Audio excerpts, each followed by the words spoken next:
Mix बाई अमन recording studio Urra बाजार।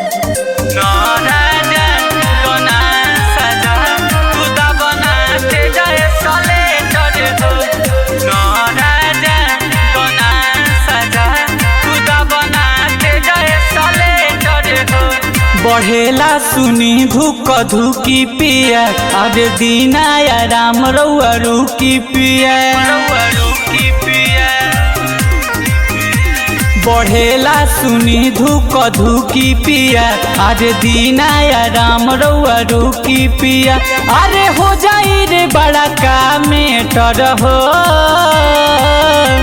सुनो राजा दोना सजा तू दा बनाते जय सलेटर हो। सुनो राजा दोना सजा तू दा बनाते जय सलेटर हो। तू दा बनाते जय सलेटर हो।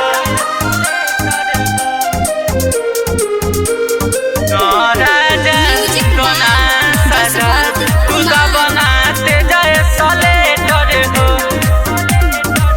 बात मानो राजा सुनो छोट बाबे गाड़ी रफरवा चली नहीं कम मजा मारी। रफरवा चली नहीं कम मजा मारी। बात मानो राजा सुनो छोट बाबे गाड़ी रफरवा चली नहीं कम मजा मारी। कम मजा मारी। अरे बनल रही इंजन एकर बेटर हो सुनो राजा दोना सजा तू दा बनाते जय सलेटर हो। सुनो राजा दोना सजा तू दा बनाते जय सलेटर हो। तू दा बनाते जय सलेटर हो। जय सलेटर हो। सुनो राजा दोना सजा तू दा बनाते जय सलेटर हो।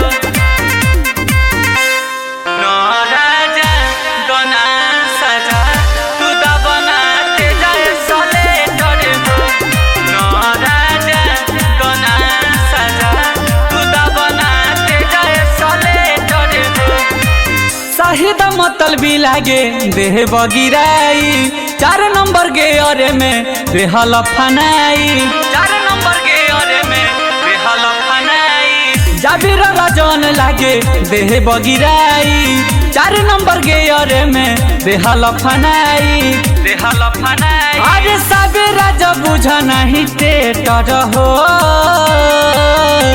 न राजा दोना सजा तू दा बनाते जय सलेटर हो। सुनो राजा दोना सजा तू दा बनाते जय सलेटर हो। जय सलेटर हो।